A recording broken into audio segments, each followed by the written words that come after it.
Hey everyone, it's Michael GoosebumpsFan. I hope you're doing well today. I have finally, after doing the Series 2000 ranking earlier, of course it is Valentine's Day. Happy Valentine's Day. I hope you and your significant other have a great one. Husband, wife, boyfriend, girlfriend, whatever. Have a great one. I really appreciate you guys for watching and tuning in for a video that I think will be my least watched ranking video probably ever, because most people don't care about this particular series, and that is the Goosebumps Presents TV books. There's 18 of these things, and I myself have always kind of been uneven about them. They're very decent reads. Basically, they're novelizations of the scripts that are adapted from the original R.L. Stine books. They're not written by R.L. Stine, just so you know. There's a lot of different names out here, like Megan Stein, Carol Ellis, who I think those two mainly did most of them. But anyway, I wanted to make sure I brought all that up. These books are famous for kind of being just a little bit different, not completely different, but a little bit different from the episodes they're adapted from. They typically don't have much of a difference, but they have some moments here and there. Some are actually better than the episodes. Not many, not most, not even a lot, but some of them are. I'm not a super big fan of them. Excuse me. Now, I wasn't going to record any more today. I was going to do my Series 2000 ranking earlier because my wife hadn't woken up yet. And I think she got up a little bit ago because I hear the shower running upstairs. At least I hope that's what that is and not just like a water leak. That could be absolutely terrible. That happened at the apartment back in the day. We used to live there. Like last year, the year before, whatever it was. Anyway, here I am. I have, yesterday I ranked the actual books worst to best. And today I'm just doing the covers, which should be the easy part, right? Well, let me tell you something. It wasn't. I sat down with all of these books, and I've complained about this over and over again, about the covers of these books looking like trash. And even some of the best things from the episodes that could have been used as the cover for these stories, or for these particular editions of these books, they're not used. They also changed the format at some point. I think it was like book 5 or 6, they all of a sudden changed the format of the covers and the layout on the inside of the book. That's a shame, in my opinion. But ranking these covers were very difficult. A lot of them are just pictures of kids, or pictures of like just faces, floating heads, that kind of thing. They're not really anything special. And let me tell you, there's maybe 3, maybe 4, maybe 5 out of the 18 that I actually really like. So with that being said, I have my ranking list here on my cell phone right here, and I'm going to start at my worst one. It was so hard to break down between these bottom 3 at the very bottom of the list because they all suck. Every single one of them suck. Most of these covers suck, but this one was really rough. It took me a while last night to really think about how I wanted to organize this, and I think I settled on it. Anyway, my number 18 pick, the worst of the bunch, is Be Careful What You Wish For. I don't like the original book, I don't like the episode, I don't like this book that much either, even though this is better than the episode, and kind of better than the original book, I guess, to an extent. I'm not really impressed with any of it, but look at this cover, dude. It's so bland. Like, you could argue at least it has Clarissa on the front, and when you look at the next couple of books, they really just have like a kid or a couple of kids on them. But even this, like, if I was a kid in the 90s, like we're talking like 8, 9 years old, let's say I'm a big Goosebumps fan. I go to Barnes & Noble, I see the Goosebumps section, the R.L. Stine stuff, Fear Street, this. If I saw this garbage cover, and then I saw something like The Haunted Mask 2, or Night of the Living Dummy, or Bride of the Living Dummy, or anything like that, would I pick this piece of crap looking cover up? No. No, it's horrible. What a waste. Number 17 on my list. I have a typo on my list. It's the right book, but it changed something. Why would you change this? Number 17 on my list is Go Eat Worms. This kid here reminds me of the kid on the Malcolm in the Middle reboot called The Middle. Like the youngest one. That's like I think a 30-year-old guy that has that disease or whatever, that he looks like a small kid. That's what this kid looks like. And I like at least like the cobweb, spiderweb stuff at the top for the Goosebumps thing. But of all the things, like with the monster worm in the book, or with the scene about him flipping over in bed and putting his face into a pile of worms on his pillow, why of all things would you put this picture as your cover? Again, once again, if I was at Barnes & Noble and I saw this, would I pick this up over top of something else? The regular OG Tim Jacobus series? No, absolutely not. That was a hard pick. Like I said, this third one here is a hard pick too. This in the bottom 3, as I said. My number 16 pick, I already lost count. My number 16 pick is Ghost Beach. Now, I like this book. I do. I think it's a good story. I think the episode's good for the most part. A little cheesy, but it's good. And I love the original book. I love what it's about. I love the scariness. I love the urban legend feel. But the cover are literally 2 kids. Just standing off, looking into the distance. Like they're in an awkward conversation. Look at this. Look at the faces. It's like, did she really just say that? That's what that looks like, right? But I like the colors around the cover. And I love Ghost Beach, and that's really what made me biasedly decide to make this my number 17 pick out of those garbage bottom 3. This one right here, for my number 15 pick, is nothing special. At least it looks good with the color scheme. Better than these other 3, but not by much.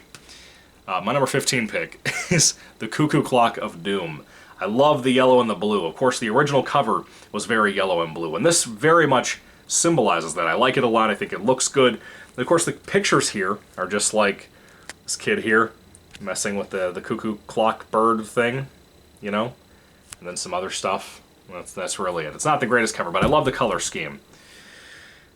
I dropped my phone. I have to use my foot to try to grab that back, because I'm too lazy to try to reach all the way over there. Alright, what are we looking at now? Number 14. The only reason this is as high as it is, I hate this book. I think it's the worst of the TV books, one of the worst episodes ever made, too. I like how you could, if you were a kid, maybe even an adult, if you were picking these up to collect and you hadn't heard of the story or read the story before, you might think it's a werewolf story by this cover here. My Hairiest Adventure.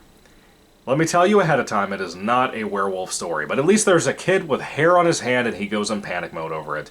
If I had seen this cover when I was a kid, not the original Goosebumps cover, which I always didn't like, basically. Even when I was a kid, I didn't like it. But if I saw this cover and didn't know any better, and hadn't seen the original cover, or knew nothing about the book or episode, I would think this is a werewolf story. Like I said, it's not. Alright. Number 13 on my list. This one's sad to have it as low as it is, because it's a pretty solid read, and that is Monster Blood. It's basically just 2 kids in panic mode, and she's wondering, when did you get to go on... Oh, I messed up my joke! Let me try again. She's in panic mode, and kind of angry and pissy, and saying, when did you get to go on Nickelodeon? That's what it looks like, with all the green slime all over him. It looks like paint. Probably is paint in real life. That's a shame. I messed up my joke. I had to re-deliver that. You don't get a second chance. I'm sorry. I'm gonna go throw myself off a building. So, I'm in a very sassy mood today. What is up with that? It's Valentine's Day. Happy Valentine's Day. So, number 12 on my list. This has a cute animal on it, so it's Bad Hair Day. Yeah, I like the blue on the cover. I like the pink cobweb once again, which is pretty much on all the covers, at least the later reissue. I did it again. Let me get that phone again. Alright, it has a cute animal, in this case a kid holding a bunny. And that's a lot cuter and better than pretty much every cover I've shown you so far. And I like the blue, like I said. Looks pretty nice. Let me unlock my phone, so my phone can let me look at what my choices are. Number 11 on my list. We're almost in the top 10. Number 11 on my list actually is number 11 of the TV books, and that is Let's Get Invisible. I like the orange. Very different for a TV book. Not many of these have this kind of color. Really, I don't think any of them really have this kind of orange color. But I also like the fact that this is a good book, a really solid book. The last one I reviewed just yesterday or the day before of these TV books. And I really like the content of the book about the haunted mirror with the light above it and everything. Of course, this picture here doesn't really do it any justice. There are better pieces of imagery that you could have used for this cover, but instead they picked this, of this chick randomly touching the top of a mirror. That's sad. Because I like her character, and I like this episode a lot. I like the original book. I love the original book, as a matter of fact. That's a shame. I don't think it does any justice for this. A lot of these covers don't, especially this next one. This one here. We're in the top 10 now. You can guess if you want of what you think my top 10 will be. I just want to get this freaking video over because I can't really... I never have been a massive fan of the TV books. They're kind of like my least favorite of everything I read. But like I said, they're consistently good. I usually gave them about a 3 out of 5 stars. Typically. Not always, but typically. Very rarely, I think I ever gave a 4 out of 5. and very rarely did I ever give a 2 out of 5, but a lot of them are just mediocre. A lot of them are things you already know about, because you've seen the episodes, you've read the original books. Usually the books are a lot better. So it's kind of a lackluster situation, and I always get kind of put off by that. But this number 10 pick in my top 10 is one that doesn't impress me almost at all. I think the painting in the episode is garbage compared to what I imagine the painting as in the actual book when I read the original book. And that picture, that number 10 pick, is the Headless Ghost. Alright, I like the purples. I love purple. Very cool color God made. But then you have this ugly painting. This looks like middle schooler grade painting, right? That's my opinion on it. This is not any good. Not a fan of the covers of this series. Like I said, it's really hard to do a top 10 for books that mostly have garbage covers. Alright, let's go to number 9. My number 9 pick is only in the spot that it's in because of the cool monster in the episode that's on the cover, but everything else is kind of bland. It has the old style of Goosebumps TV book covers, back when it was called TV episodes. This is actually number 1 of these series. That is The Girl Who Cried Monster. Yes, that is Mr. Mordman. Over here, this spooky-looking Mrs. Marg from Creature Teacher Story type of thing. I like the pink and yellow. I think that's a cool-looking thing. Again, unlike the Cuckoo Clock of Doom book that seems to be honoring the original book with the blues and yellows, this is just kind of yellow and pink, which Girl Who Cried Monster's original book did not have that. It was kind of like a purple and indigo color type of thing, but not a good cover. Again, stop using pictures for the shows for this. It doesn't do any justice, in my opinion. Number 8 on the books. This is mostly a good episode until you get to the ending. I've never been a fan of the ending of this one. This is the longest of the TV books. It is about 70 pages instead of 60. By the way, pretty much all of the TV books are about 60 pages. Sometimes they're like 55, 56 pages. Very short. You can read them in like an hour. Not even that. Depending on how fast you read, I get through them in about an hour. You can fly through them. They're nothing. Alright, what did I say? Number 8 is Welcome to Camp Nightmare. Again, about 70 pages. This one isn't showing up too well on the camera. Well, the camera adjusted, so I think we're good. It's like again, kind of a purple and indigo. You think they would have used this one for The Girl Who Cried Monsters TV book, but I guess not. But you have Saber here, which is a monster in the actual, episode, and the animatronic they used for that looked fantastic in the episode. One of my favorite things about it. And over here you have, like, some other people, like Uncle Al. Is it Uncle Al? Is that his name? Yeah, I'm pretty sure it's Uncle Al. Our main character kid. That's a school bus right there. Camp Night Moon. Anyway, garbage cover.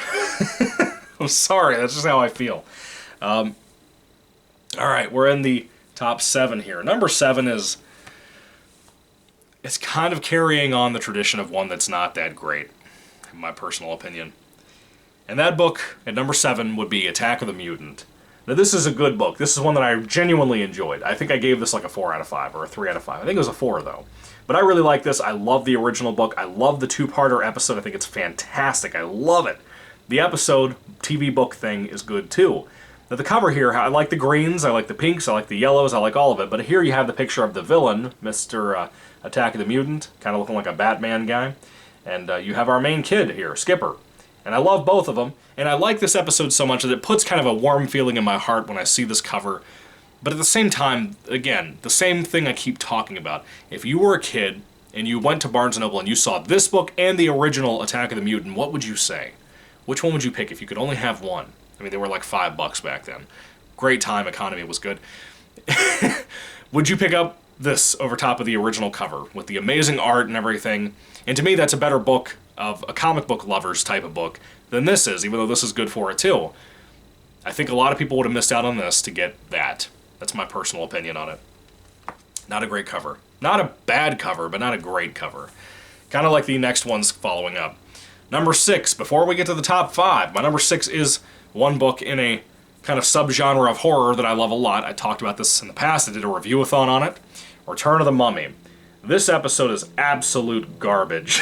The book is not much better, but this one is absolute total garbage when you actually watch it. But the cover here, the blues, the yellows, I like all that, very 1990s. And you have this awesome mummy.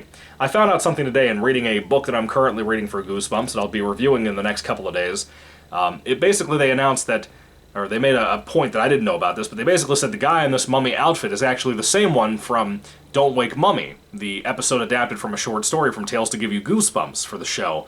If you haven't seen Don't Wake Mummy, it's such a better episode compared to this. It's actually scary, it's actually creepy, really good episode if you haven't seen it. But this cover here, all the floating heads, the beetle, the one that's like, come to me, my brother, whatever she says with the weird accent thing. It's horrible. Really bad episode. The mummy looks cool, though. I like that. Not a great book cover. It's okay. Like Attack of the Mutant. Alright, I think I can get this to the side now. We're in the top 5. I'm going to open up my drink. I want you to kind of give me your guesses on what you think my top 5 are going to be. Because I'm thirsty, buddy.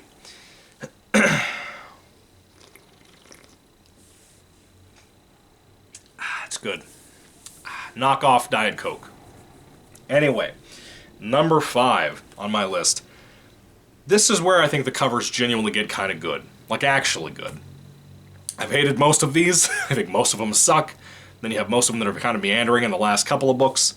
My top 5, though, I genuinely think are pretty good covers. This one here, I like a lot. Pretty decent read. I read this recently, over the last couple of weeks, and I liked it. Pretty good read, and that is Calling All Creeps at number 5. Not a big fan of the outside color scheme. I think it could have been better, but the actual picture of the creeps here, these lizard monsters, possibly aliens, whatever they're supposed to be, pretty cool. I like the darkness around them. The still from the actual episode looks cool. The outfits in the episode look good, I think. A little goofy, a little Teenage Mutant Ninja Turtles, but, you know, still good. Very 90s like TMNT. Number 4 on my list. This is one that I love the episode. I kind of like it more than the original book, as a matter of fact. And I love this adaptation of that episode's script. I'm just a big fan of this particular original story. Any version of it, really, I really enjoy, because it reminds me of a Night of the Living Dummy type of thing. And that is Revenge of the Lawn Gnomes. I like the color scheme, even though it's kind of exactly identical to Calling All Creeps in a lot of ways, but a little bit more orange in there. But then you have the gnomes themselves, and I love the look of them in the episode. I think they're kind of scary, a little bit, with like the solid rock statue ceramic beards.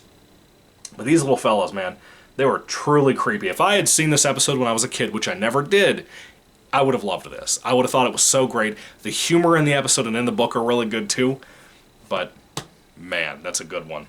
The cover is pretty cool. By the way, I don't know if you saw this, but the person I bought this from, which this is a rare book, by the way, when I bought this corner was apparently chopped off at some point in this kid's life, or torn off or something, and they basically took an index card and taped it onto the book to try to make like a new corner here. They even colored it brown to try to fit the photo, colored the banner, kind of whatever green marker they had.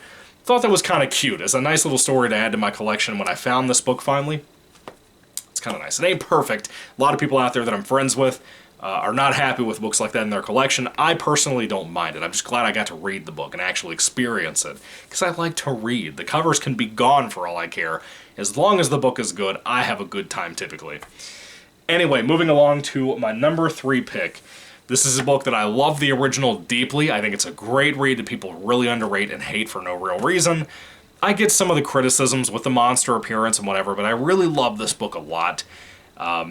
This particular version of the story is better than the horrible episode that it was based on. I think the episode is horrible. It ruins the original book so much because of how goofy and stupid it was. But the terrible music. But the cover for this TV book and the book itself are better than what the actual episode represented. And that is You Can't Scare Me at number 3. I love the pink and purple background, dude. So beautiful. And here on the cover, we have the chick they're trying to scare and pull pranks on, and the freaking mud monster. I love the design for the mud monsters in this episode. They look fantastic. They look so good in the episode. Look just like the original cover, with the main mud monster on the cover that I love so much. That's my number 3 pick, though. Top 2. Top 2. Top 2. I think I have an eyebrow sticking down, like a couple of hairs. I woke up today and it was like that. Anyway, number 2. It was hard for me to pick between this top 2, but kind of not at the same time. I wanted to be a little biased, because I am a massive fan of one of these things. I'm a massive fan of the other one too, but one of them bigger than the other. And my number 2 pick is Night of the Living Dummy 2. I love the pink and kind of like that 90s in a Myrtle Beach hotel, pink and green looking sandcastle type stuff. I say sandcastle because there was a hotel at Myrtle Beach years ago, and I think it's still around, that was called like the Sandcastle. They used to have like neon lights on the side of the building in the 90s from old photos I saw when I was a kid from family vacations and stuff. And every time I look at this cover with the pinks and the greens, it reminds me of those photos that I saw back in the day. If you've been to Myrtle Beach, if you know what the Sandcastle is. But anyway, we got my boy Slappy here. I've always loved that look for Slappy on the TV show. I always thought he was very cool looking. The episode itself is kind of okay. The book itself is kind of okay. Dummy 3, way better as a two-parter. Way better book. All that for me personally. They never made Night of the Living Dummy 2, or 1, I mean. So they kind of jumped directly to this. And then they made Dummy 3 and then Bride. Each season they had a new one. But Dummy 2's cover, I think, looks really good when it comes to the TV books. It's about one of the only few that I actually really like a lot, you know? I actually have something stuck on my cover here that's on Slappy's cheek, you know? It's kind of weird. I tried to scratch it off just now and it wasn't moving. Oh well. My number one pick, obviously, is the most rare book in my collection, the one I spent the most money on to try to get years ago, about 2 years ago, I believe, when I was looking for it to finish off. This is the final book I believe I ever had to buy of the more difficult books to get. When I struggled for a long time. I had to pay a pretty penny for this one. Not like 200, 300 bucks like I said in the previous video for the ranking of the stories themselves in this series. But I paid a pretty good penny for it. And I do plan on rereading it at some point. I do like this book quite a bit. It's a very good TV book. Probably the best in my opinion. That is Attack of the Jack-O-Lanterns. The cover is so cool with the blues and the pinks and the greens and all that. I keep talking about the pinks and stuff. I love it. I think let me try that again. Try it again. Slowly. When you can utilize pink on a 1990s Goosebumps cover just the greatest way, when you do it well, I really appreciate it, and I think these covers do it well. But look, here we have the Jack-O-Lanterns costumes that are so iconic with the crab hands and stuff. Look at the crab hands. Look at those. These covers look so cool. I love the Jack-O-Lantern designs. I never saw this episode when I was a kid. I saw it for the first time when I was like 16, 17 years old. My grandmother got me a DVD of the Goosebumps Halloween stuff. It was mainly like, I think, Vampire Breath, something else, maybe like My Hairiest Adventure. I don't know. It was kind of not the best. But the episode itself, when I saw it, a 20-minute long episode, really good. And I actually think I like it more than the actual book it's based on, the original book. That's great too, though. Even the reissue copy with the new cover from Brandon Dorman was great too when that was coming out a few years ago.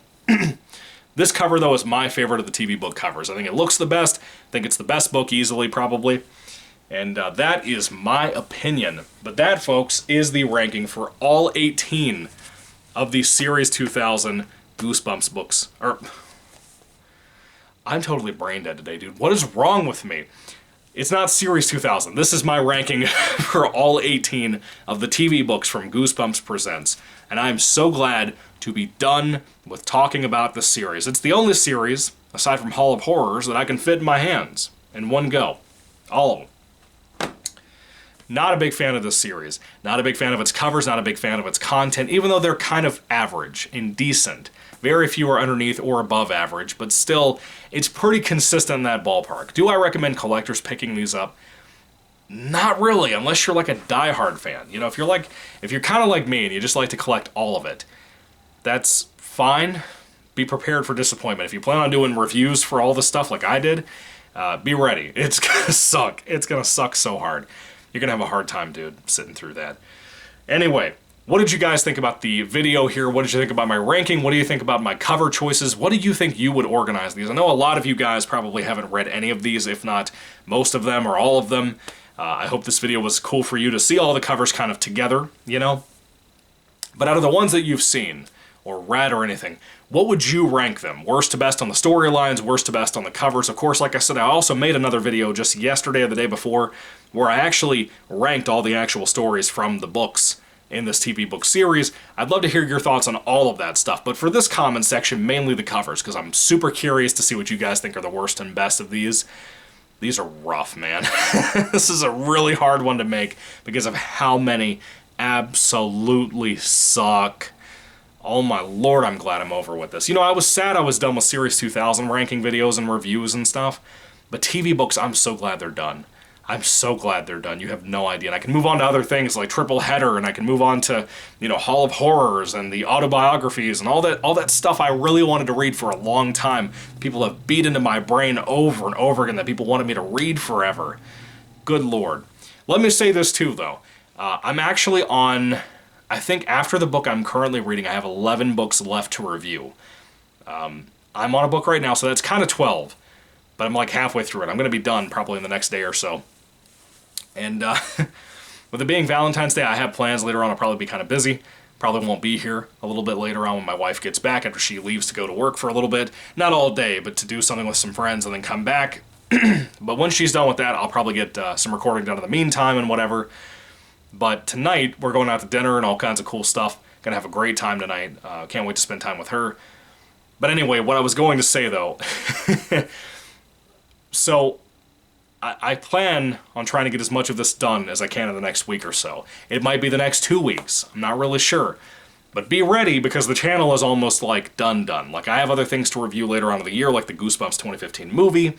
I have the, what else am I talking about? The board games later on in the summer. I would like to actually review those at some point. Maybe kind of spread out, like maybe once a week or something when I can play one with my wife. We love board games, so that's pretty cool. We love enjoying those together. But that's kind of a later in the year project. I'm not just going to up and stop making videos. It just will not be as frequent as it is right now, nor has it ever been.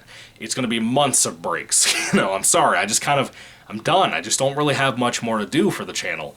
But again, I have about 11 plus the book I'm reading left of books to review, and then they're done. Now we have quite a few ranking videos left. That I will do as well. One of them being the covers for Tales to Give You Goosebumps. Why did I never rank the covers of those? I never even thought about it. I don't know why, but I didn't. Slappy World's about to end. Slappy World's going to get a ranking video probably at the end of this year or the beginning of next year. I don't know what's going to happen. I think it's officially done. I think House of Shivers is taking over as the new series. There's a lot happening this year, just so you guys know. But I also have a new Slappy World book to review as well. I'm super stoked about that. I can't wait to read Slappy Beware, but I'm kind of putting that off as much as possible, because I don't want to get into it and it suck, or be the last Slappy book ever. It very well could be. I don't know, but we'll see. Anyway, all that ranking, though, all that rambling, I thought it was worth giving it to you. I hope you guys tune in. I hope you'll enjoy this video. I hope you enjoyed everything you saw here. Again, put your thoughts and comments down in the comment section down below. Thank you for watching, guys. Again, happy Valentine's Day. I hope you have a great one. God bless you all. Thank you again. Thank you for your love, your support, your comments, your prayers, everything. God bless you guys. Goodbye.